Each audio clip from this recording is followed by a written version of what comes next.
I'm super happy to feature my next guest, Marc Harding with Growhard Industries. He's been a very dear friend for decades. Um, and You've managed to stay out of the spotlight quite a bit.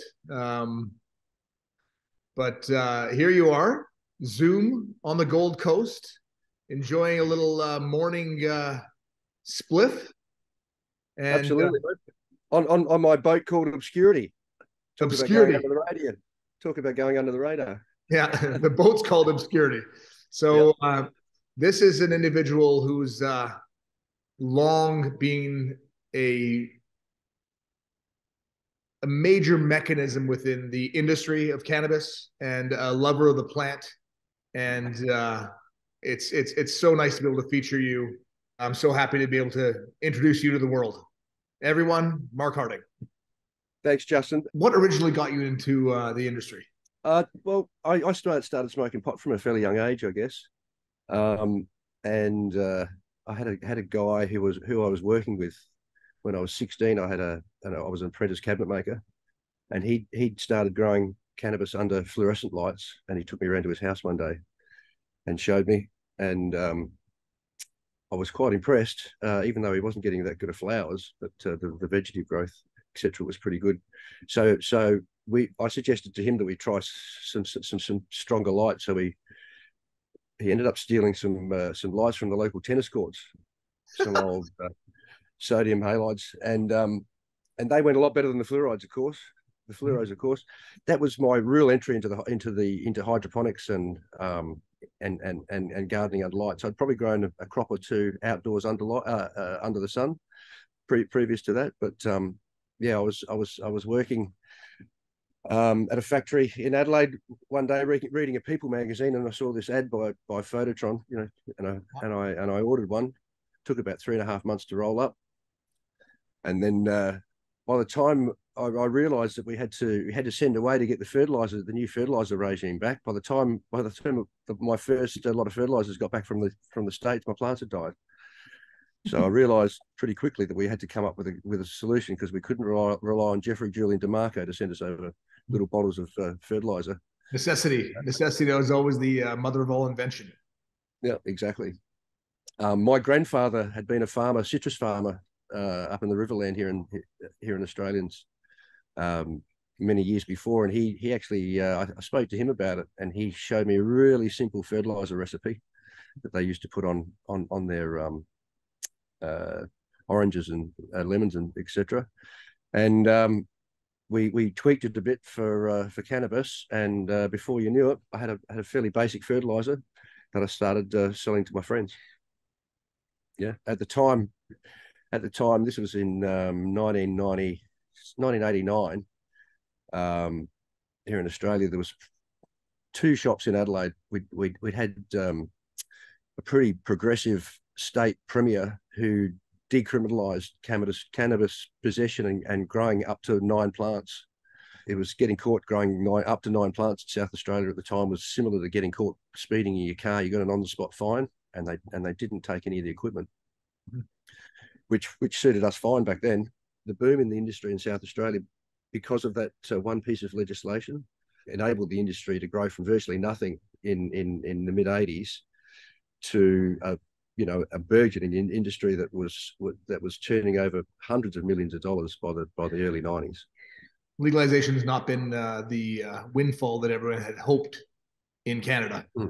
Correct. Legalization's been, the government's done extremely well with legalization, and that might be the only party that's done well. Sure. Sure, absolutely.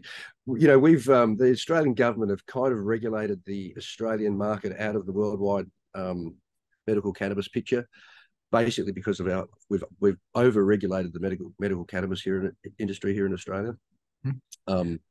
To get a license isn't that hard, but to get the permitting side of it is extraordinarily hard, and the hoops that you have to jump through. You need massive amounts of money. You need to be spending several millions of dollars before you even start building a grow room here in Australia, just on security. A lot of one of the successful ones here in Australia is down in Tasmania. Tasmania is an old detention facility who they bought that had previously obviously spent the money on the security, so they had to, you know, a massive secure compound, and those guys have done all right. But you know, when you've got an indoor operation in the middle of the city, somewhere here in Sydney or Gold Coast or Victoria, and you've had to spend $3 million securing the facility before you start spending a cent on growing, you know, you're really behind the eight ball. That's funny. You have people trying to break back into the detention facility. Exactly. And out of interest, across the road, literally 7 meters on the other side of the road, they grow opium. So Tasmania is one of the largest growers of opium crops in the world, actually. No kidding. Supply companies like Sacklers and Purdue and all those sort of things. So the security around that crop is a 3 foot high barbed wire fence that you could literally step over. Around the opium. Around the opium, but around the cannabis is literally a detention center. It's crazy. Australians and Canadians actually are very similar. We're both from the Commonwealth, yep. But we're arguably two of the most similar groups of people, yep. And especially when it comes to cannabis. Absolutely, my parents are a classic example of that. It took you know more than 30 years to get my mum on board, but you know, and a nasty disease. You know, she got fibromyalgia and was in a lot of pain. Yeah. And ultimately, I said, Mum, you're crazy. There's people trying, you know, using this all around the world for this, and literally within 3 days, she rang me and she said, "Oh, it's a miracle." She said, "This is a miracle. I've never had such pain relief in my whole life." Amazing. Yeah. Right? Yeah, absolutely. It took decades, but it changed. And that's really cool to see. Yeah, it is. Absolutely, man. Marc, I really appreciate you as a partner, an ally, and a friend. I never really get to tell you that. And I love you tremendously. And it's, you know, this is just the beginning. Feelings mutual, Justin. You know, you and Steve changed my life when I met you guys. I don't think there's any other industry in the world that I could have been involved with and had this sort of exposure to good people, real characters, and an industry that's really heading in the right direction. Yeah. Yeah. So yeah, we love you guys, and thanks for everything you do for us over there. And I will keep on doing all that I can do over here to carry the banner forward. Amazing. Lots to come, Marc. Thank you so much. Good on you, mate. Thanks.